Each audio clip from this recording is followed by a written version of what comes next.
नमस्कार मित्रों, विनायक क्लासेस पर एक बार फिर से आपका हार्दिक स्वागत है। मैं अभिषेक जहांगीर उन सभी महायोद्धाओं का स्वागत करता हूं जो 2021 के महायुद्ध महासंग्राम की तैयारी में लगे हुए हैं और मेरी शुभकामनाएं सबके साथ है। तो कैसे हो मित्रों आप लोग? मस्त मजे में। इंसान को मजे में ही रहना चाहिए, कभी टेंशन लेनी नहीं चाहिए, एकदम बिंदास रहना चाहिए, लेकिन वह सभ्य और संस्कारी बनकर। तो चलिए हम स्टार्ट करते हैं। और जैसा कि आपको पता है हम प्रकाश के बारे में पढ़ रहे थे चैप्टर 9 और उसमें हमने अवतल दर्पण में प्रतिबिंब का निर्माण कैसे हुआ उसके बारे में हमने जाना। तो आज हम जानते हैं आपके बहुत ही अच्छा टॉपिक है, बहुत प्यारा टॉपिक है, बहुत मजा आने वाला है आपको। और मैं एकदम बढ़िया बूट सूट के साथ तैयार हूँ आपके सामने। और चलिए हम स्टार्ट करते हैं। और अब आज हम पढ़ेंगे भाई अवतल दर्पण का जो सूत्र है वो कैसा है, कैसे उसको व्युत्पन्न किया जा सकता है। तो चलिए हम जल्दी से स्टार्ट करते हैं। और आई होप कि अभी तक मैंने जो पढ़ा है वो आपने पढ़ लिया होगा, क्योंकि आपको पता है साइंस और मैथ्स का एक सिंपल सा रूल है कि जब आपको पिछला चैप्टर समझ में नहीं आएगा, नहीं पिछला अगर टॉपिक भी समझ में नहीं आएगा तो आगे वाले आने बड़े मुश्किल है। ठीक है, तो चलिए हम स्टार्ट करते हैं। तो आज हम पढ़ेंगे भाई अवतल दर्पण का सूत्र। ठीक है, या दर्पण का सूत्र बोल देते हैं। बेसिकली हम क्या बोलेंगे भाई इसको, दर्पण का सूत्र। अब देखो दर्पण का सूत्र क्या है भाई। जैसे आपको पता है भाई ये आपका एक दर्पण हो गया। बात आई समझ में? कौन सा दर्पण है जल्दी से बता दीजिए। अवतल दर्पण हो गया ये आपका। ये है भाई आपका P यानी ध्रुव, ये है आपका फोकस बिंदु और ये है बेटा आपका C यानी वक्रता केंद्र। यहाँ कोई बिंब खड़ा है, इसकी एक किरण जाएगी अक्ष के समांतर, कहाँ चली जाएगी? F से। एक किरण गई F से तो कहाँ आ जाएगी? आपके यहाँ पर। तो इसका जो प्रतिबिंब बनता है, जैसे कि आपको पता है कि वहाँ C और F के मध्य में इसका प्रतिबिंब बनता है। ठीक है, ये तो आपको पता होगा, इतनी सी बात है। ठीक है, तो मैं एक बार देख लेता हूँ ये आपको दिख रहा हुआ या नहीं दिख रहा है। ठीक है भाई, यहाँ तक तो अपने ठीक है। ठीक है, यहाँ तक का मामला तो अपने एकदम ठीक है, कोई दिक्कत ही नहीं है इधर। ठीक है भाई, अब देखते हैं। अब हम करते हैं भाई दर्पण का सूत्र आया कैसे। तो हम क्या करते हैं, इसको नाम दे देते हैं ए और बी। बिंब को नाम दे दिया ए बी और उसके प्रतिबिंब को नाम दे देते हैं हम ए डैश बी डैश। ठीक है, ये है बेटा आपका बिंदु F और ये C है। जैसा कि आपको पता है कि भाई बिंब सभी दूरियां कहाँ से नापी जाती है? आपकी ध्रुव से नापी जाती है। तो आप बताइए ये जो दूरी होगी ना, यानी बिंब की दूरी होगी जो, इसको हम मान लेते हैं U। क्या मान लेते हैं? U। और प्रतिबिंब की जो दूरी उसको हम क्या मान लेंगे? V। अब एक बात ध्यान रखना, ये मान लिया भाई आपका बिंदु M है और ये है बिंदु आपका N। एक बात ध्यान रखो बेटा कि अगर ये वस्तु छोटी होती है ना तो ये किरण इसके पास आती है यहाँ तक, यानी अगर ध्रुव के पास होता, यानी अगर हम ये मान ले कि भाई M और N दोनों ही बिंदु अगर ध्रुव के पास होंगे। ठीक है, जैसे मान लो अगर ये कोई वृत्त है, वृत्त का कोई चाप है, अगर ये दोनों आपके बिंदु पास में है तो हम ये बोल सकते हैं कि लगभग ये रेखा होगी, है ना। लगभग ये क्या होगी? एक रेखा होगी। तो ध्यान रखना किसी भी ये जैसे वृत्त है इसमें ये दो बिंदु पास में है तो हम मानेंगे ये लगभग क्या होगी बेटा? एक रेखा की तरह होगी। तो इसको हम रेखा मान सकते हैं ना। तो आप ध्यान रखिएगा कि अगर M और N दोनों ही अगर बिंदु P के निकट हो तो हम क्या कर सकते हैं बेटा? तो हम सिंपल सी बात, हम इसको क्या मानेंगे? एक रेखा मानेंगे। तो इसीलिए हमने क्या मान लिया? इसको रेखा मान ली ना। इसको हमने क्या मान ली बेटा? एक रेखा मान ली। बात आई समझ में? हमने क्या मान ली? इसको रेखा मान ली और इस P को हमने इधर मान लिया, क्योंकि M और N पास में है। अभी हम पास में बढ़ा नहीं सकते। अभी ये जूम क्या हुआ है? क्या हुआ? इसको जूम क्या हुआ? ठीक है, ये आप समझ लिया, हमने इसको क्या किया? जूम किया है। तभी आपको M और N क्या दिख रहे हैं? थोड़े से दूर दिख रहे हैं, क्योंकि हम इसकी कैलकुलेशन करेंगे ना तो हमें बहुत आसानी हो जाएगी, इसीलिए। बात आई समझ में? अब देखो F से P के बीच की दूरी को हम क्या बोलते हैं बेटा? फोकस दूरी। ठीक है, और C से उसको हम क्या बोलते हैं बेटा? R बोलते हैं। तो यहाँ तक तो आपको पता ही होगा। अब देखिए, अब आपके पास क्या होगा? इसमें 4 त्रिभुज होंगे, है ना। 4 आपके इसमें त्रिभुज बन रहे हैं। एक ये बन रहा है, एक ये बन रहा है, ठीक है, 2, एक 3 और ये एक 4। इन चारों त्रिभुज को बड़े ध्यान से देखना है। आप देखें, एक सिंपल सी बात है, त्रिभुज का नाम देते हैं। ये आपका त्रिभुज 1 है और ये 2 है। ठीक है, ये त्रिभुज है आपका 3 और ये है त्रिभुज आपका 4। अब देखिए हम 2 त्रिभुज लेते हैं। पहला एक लेते हैं त्रिभुज 1 और त्रिभुज 2। ठीक है, देखो जैसा बुक में लैंग्वेज है ना, मैं वो लैंग्वेज नहीं लिखूंगा। आप सिंपल से ये याद रखो कि मैंने एक तो लिया आपका त्रिभुज ABF। ठीक है, यानी 1 दे दिया इसको नाम। दूसरा मैंने लिया है FNP, इसको हमने क्या नाम दे दिया? 2। तो मैं सिंपल सा क्या बोलूंगा भाई? त्रिभुज 1 और 2 को लेने पर, ठीक है, चलो आपके लिए नाम ही लिख देता हूं मैं। जो आपका त्रिभुज है सिंपल सा हम लिख देंगे इसको त्रिभुज ABF, वहाँ त्रिभुज FPN।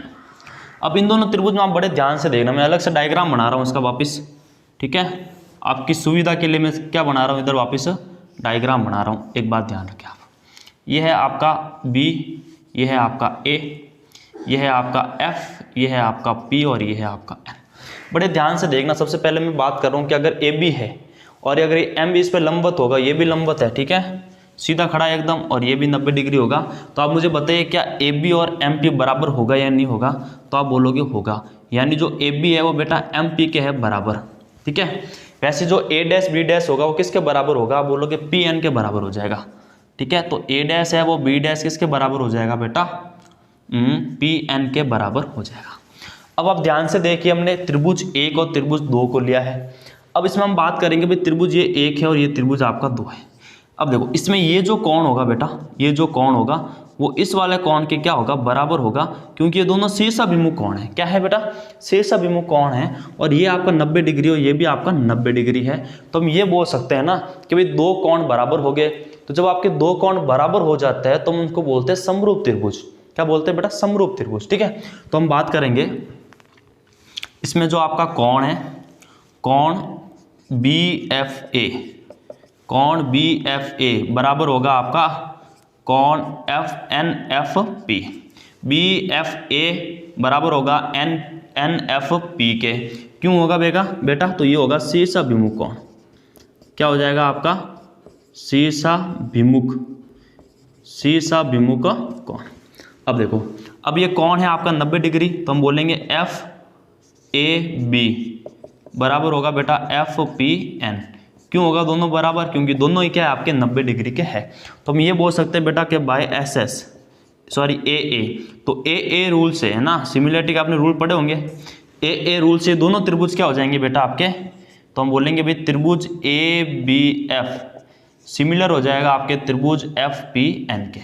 सिमिलर होते हम क्या बोलेंगे बेटा कि इनके सामने वाली भुजाओं का अनुपात भी बराबर होता। आपने जरूर पढ़ा होगा 10th क्लास में सिमिलरिटी वाला रूल, ठीक है। तो देखो इसके सामने वाली भुजा कौन सी बेटा? ए बी है, बटा इसके सामने वाली भुजा कौन सी बेटा? आपके पी एन है। तो ये बराबर हो जाएगी ए एफ बट्टे में क्या आ जाएगा? F P. तो ये है वो बेटा इसके बराबर हो जाएगी, ठीक है। बात आई समझ में? तो ये हम दे देते हैं इसको नंबर समीकरण 1। देखो हमने ये दोनों त्रिभुज लिए, त्रिभुज 1 और 2। हमारा सिमिलरिटी का रूल क्या होता है कि बेटा दो अगर एंगल बराबर होंगे तो दोनों त्रिभुज एक दूसरे के समरूप होंगे, यानी एक जैसे दिखेंगे, ठीक है। एक जैसे दिखेंगे तो समरूप का मतलब होता है एक ही रूप है ना, एक जैसे दिखते हैं तो उनका क्या होता है? सामने वाले जो कोण होता है उनके सामने वाली भुजाओं का अनुपात क्या होता है? बराबर होता है। जैसे इसके सामने वाली भुजा है ए बी और इसके सामने वाली भुजा पी एन बराबर होगा ए एफ और एफ पी, और ये भी बराबर होगा बेटा, ध्यान रखना बी एफ और एफ एन, इनका भी अनुपात क्या होगा? बराबर होगा। लेकिन हमें ये वाली भुजा हमें नहीं चाहिए, ठीक है, हमें बस ये वाली भुजा चाहिए। तो हमने क्या ले लिया? A F upon F P. बात आई समझ में? ये आ गया आपका समीकरण 1, ठीक है। तो अब मैं थोड़ा सा स्पेस, जैसे आपको पता है कि हमारे पास स्पेस की बड़ी कमी है ना, ठीक है, नॉलेज की कमी नहीं है बेटा, बस स्पेस की कमी है, इसलिए थोड़ा सा एडजस्ट करें। तो हम इसको क्या करेंगे? थोड़ा रफ करेंगे, ठीक है। और ये जो है ना बेटा वो मैं ऊपर लिख देता हूँ थोड़ा, ये जो हमारा आई ना इक्वेशन 1 इसको ऊपर लिख देता हूँ, क्योंकि आपको आने वाले टाइम में इसकी ज़रूरत पड़ेगी आपको।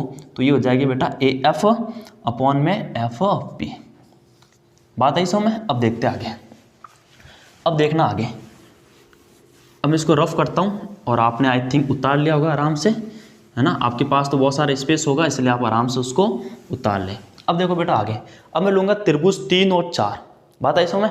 त्रिभुज 3 और 4 यानी त्रिभुज ए डैश बी डैश एफ व त्रिभुज एफ पी एम, ये मैं त्रिभुज लूँगा, ठीक है। अब इन दोनों त्रिभुज में आप देखोगे ना तो देखो आपको ऐसा कुछ डायग्राम नजर आ रहा होगा, ऐसा कुछ डायग्राम नजर आ रहा है। ये आपका एफ है, ये बेटा ए डैश बी डैश, ये आपका पी और ये है आपका एम। अब देखो बेटा ये जो कोण है वो इस कोण के बराबर, यानी जो कोण ए डैश एफ और बी डैश होगा ना वो बराबर होगा आपके पी एफ एम के, होगा ना, पी एफ एम के बराबर होगा। क्यों होगा बेटा? क्योंकि ये है आपका शीर्षाभिमुख कोण। क्या है आपका?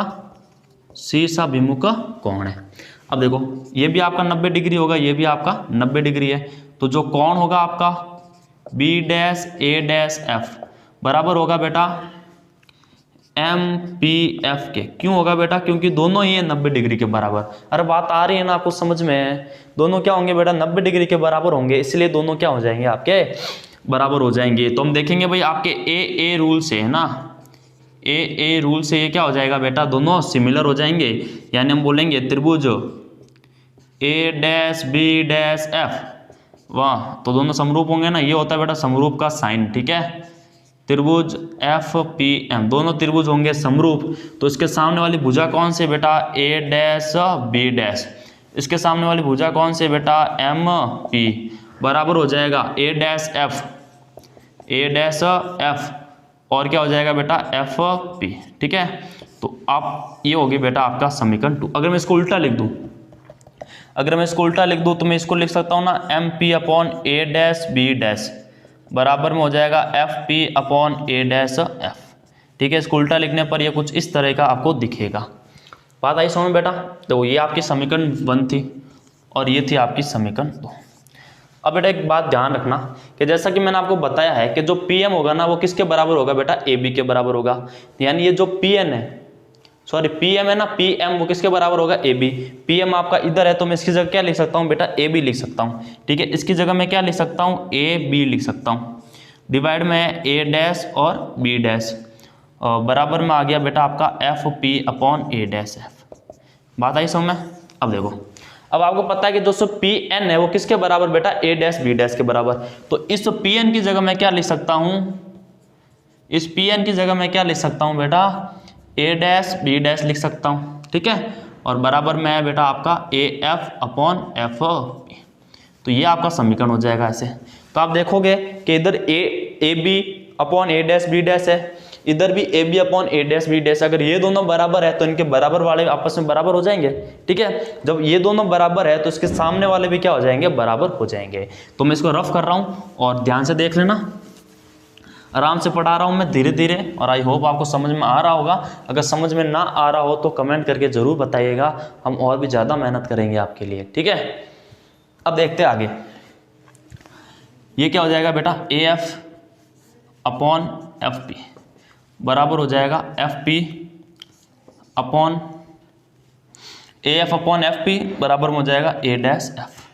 अब देखो AF का मतलब क्या हो बेटा? आप समझो, ये आपका AF है यहाँ से यहाँ तक, ठीक है। तो मैं क्या करूँगा बेटा? इस पूरे U में से, यानी अगर मैं पूरे AP में से, FP माइनस कर दूँ, FP माइनस करूँगा तो मेरे को AF मिल जाएगा। देखो ये AF है, ठीक है। अगर मैं इस पूरे यानी AP में से अगर ये वाला हिस्सा माइनस करूँगा तो मेरे पास यही हिस्सा बचेगा ना। डिवाइड में क्या है बेटा? आपका FP बराबर में ये भी आपका FP है। अब देखो A'/F, ध्यान से देखो बेटा, A'/F ये है।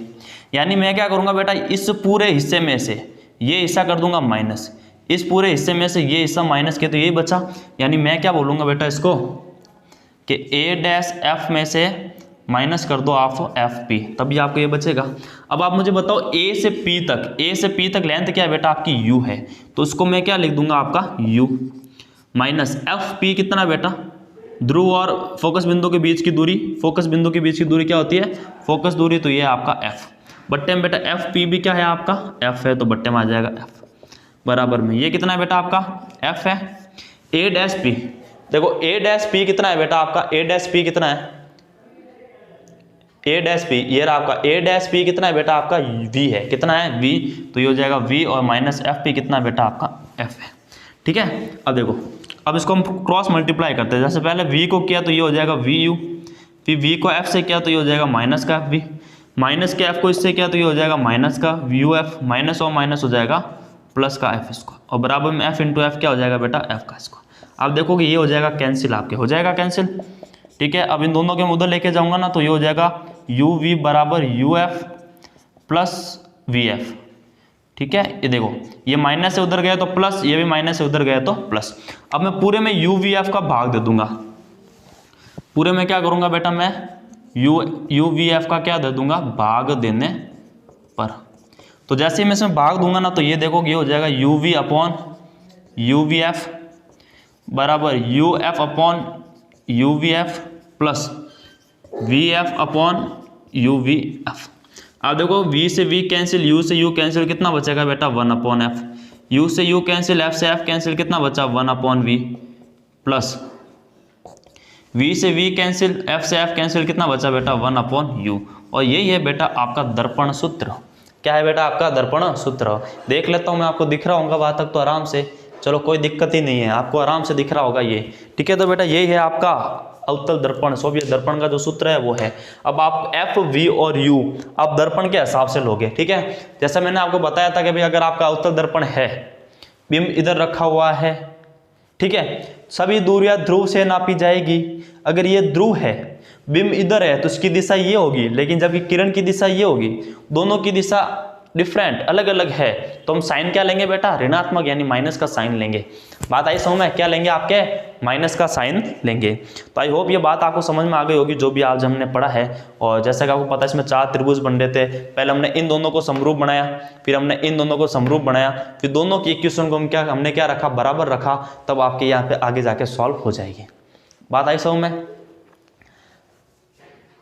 आगे हम और भी इसमें प्रकाश में थोड़ा बहुत है, जैसे आपके अपवर्तनांक है, ठीक है, अपवर्तन का जो नियम है वो है, तो उनके बारे में हम डिस्कशन करेंगे। तो आज के लिए इतना ही, गुड नाइट। और हमेशा अपना ध्यान रखिएगा इससे महामारी के में कि भाई आपके जो एग्ज़ाम है वहाँ आपकी कोई प्रॉब्लम ना आए, इसलिए अभी से घर पे बैठे रहे, बाहर का खाना ना खाए और आराम से अपनी तैयारी में लगे रहे। तो आज के लिए इतना ही, कल मिलेंगे एक नए कॉन्सेप्ट के साथ, एक नई ऊर्जाओं के साथ।